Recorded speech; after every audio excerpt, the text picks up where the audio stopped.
ఒక MP ticket ఇచ్చింది. 11 ఒకటి 12 ఒక 5-6 గ్రామాలు ఉంటే మనకు సంబంధించినటువంటి అతి ముఖ్యమైనది మన తర్వాతి తరాలకు ఇవ్వాల్సింది BC DY 19 KG BC certificate కోసం అయితే పోవడం చేస్తున్నామో గొంతుకు గొంతు మనిషికి మనిషి చట్టసభల్లో ఉంటే తప్ప మనం అధికారికంగా అడిగే పరిస్థితి ఉండదు. కానీ చాలా పెద్ద ఎత్తున పోరాటం చేసిన తర్వాత కూడా రిజల్ట్ మొత్తం ఒకటే వచ్చింది. ఇది సంతోషకరం కంటే బాధాకరంగా నాకు అనిపిస్తా ఉంది. కాబట్టి నేను మీ అందరితో కోరుతా ఉన్నా, మీ అందరి స్థితిగతులు మారడానికి ఏదైనా అవకాశం ఉంది.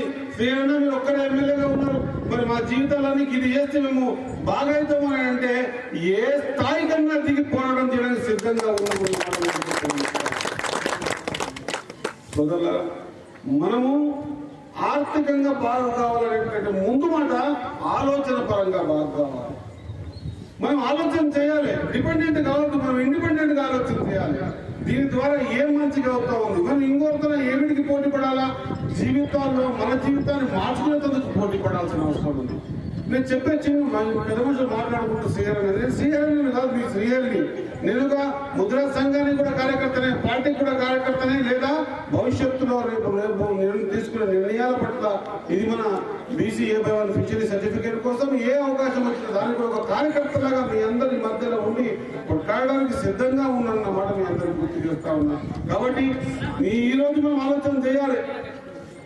నేషనల్ లెవెల్ స్టేట్ లెవెల్లో కూడా మొదటిసారి కులగణన జరిగేటప్పుడు అసెంబ్లీలో మాట్లాడి బలపరిచే అవకాశం దొరికినప్పుడు మాట్లాడుతూ ఉంటే ఎంత ఇబ్బందులు గురవుతుంది, ఎంత ఇబ్బందులు గురైనా కూడా వికాసుగా మాట్లాడే అవకాశం ఉంది.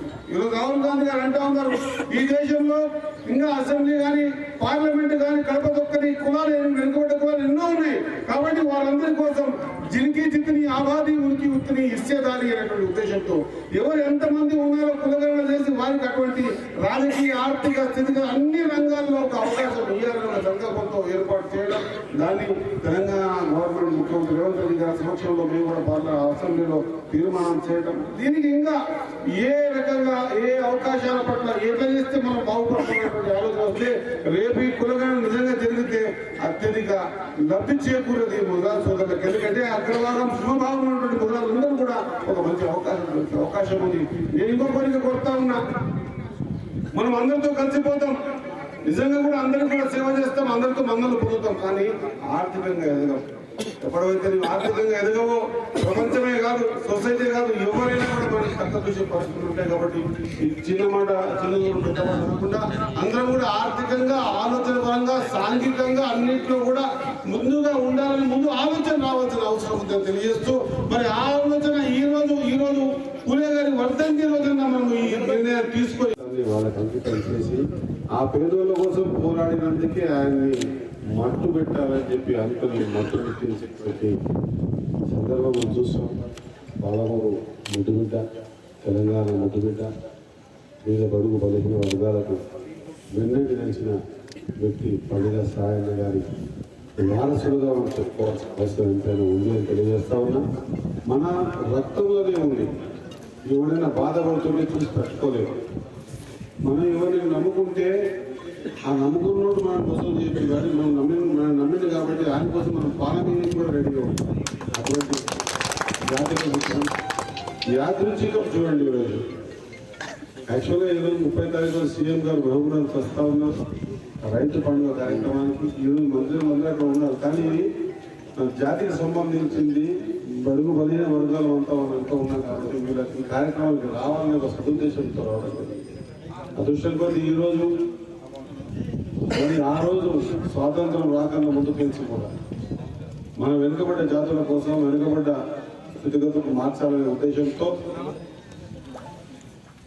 పులే గారు తన జీవితాన్ని అంకితం చేసి, ఆయనే కాకుండా ఆయన భార్య కూడా చదువు నేర్పి ఆమె ద్వారా కూడా ఆ రోజుల్లోనే, ఇంకా ఈ రోజుల్లో కొంత రావడానికి మనం జరుపుతాం, మరి ఆ రోజు బయటకు వచ్చే పరిస్థితి లేదు. ఆ రోజుల్లో అందరికీ చదువు అవ్వాలా, చదువుతోనే ఉద్యోగం, మా మందిబాబు ఆయన చెప్పినట్టు ఉద్యోగం కాదు, చదువు ప్రపంచం అంటే ఏది నేర్పిస్తుంది. కాబట్టి అటువంటి ఆ రోజు ఆలోచన వచ్చినటువంటి పూలే గారి వర్ధంతి రోజు మనం పండుగ సాయన గారిని స్మరించుకుంటూ మన ముదిరాజు భవనం ఏర్పాటు చేసుకుంటున్నాం. నేను ముదిరాజు సేవలతో కోరుతాను. మరి ఈ కార్యక్రమానికి మేము పిలిపించినటువంటి వెంకటేశ్వర గారు, మదన గారు, మన అందిబాబాయన గారు, ఇక్కడ చైర్మన్ పెద్దలు గారు అందరికీ కొంత పేరు పెట్టి పిలవలేకపోతే ఒకసారి చూస్తే ఖచ్చితంగా నెక్స్ట్ టైం మళ్ళీ పేరు పెట్టి పిలుస్తా. మీ అందరికీ కూడా అట్ ద సేమ్ టైం నేను ఈ ముదిరాజు భవనానికి స్థలం ఇచ్చినటువంటి మున్సిపల్ చైర్మన్ అంటున్నారు ఆయనకు. మరి ఈ ముదిరాజు భవనాన్ని నిర్మించుకోవడానికి రవణ్య గారి కృషి ఉంది. మరి ఆయన కూడా అమరమైంది కాబట్టి ఆయన విగ్రహాన్ని పెట్టుకోవడం అనేది నిజంగా కూడా మనల్ని మనం గౌరవించుకున్నటువంటి మనం భావిస్తా ఉన్నాం. ఇటువంటి ఆలోచన మీద మీరు చూడండి, ముదిరాజులో ఉండే ఏకం కావాలంటే ఉద్దేశం ఏంటి? వేరే కులాల మీద కొట్లాడుకోవడం కాదు, మనల్ని పట్టి పీడిస్తున్నటువంటి ఆర్థిక స్థితిగతులతో మనం కొట్టాల్సిన అవసరం. బాధ అనిపిస్తుంది. పిల్లలు చదువుకొని ఎక్కడ కూడా పోతా ఉంటే మన పిల్లలు ఇంకా ఇక్కడ గడం కొట్టుకుంటా చిన్న చిన్న వ్యాపారాలు చేసుకుంటా లేకుంటే చిన్న చిన్నగా బతుకుంటూ ఉండడం కాదు. నిజంగా కూడా బాబా చెప్పినట్టు చదువు ఎవరికో సొత్తుగా మనం చదువు మీద కాన్సన్ట్రేట్ చేయాల్సిన అవసరం ఉంది. మనం మన ఈ తరంగానికి చాలు, వచ్చే తరానికన్నా మనం ఒక మంచి బాట వేసిపోయి వాళ్ళకి కావాలి. అటువంటి బాట వేయడానికి ఇటువంటి ముదిరాజు భవనాలు నిలయాలుగా కావాలనేటువంటి మా కోరికలు మీ అందరితో కోరుతా ఉన్నాం.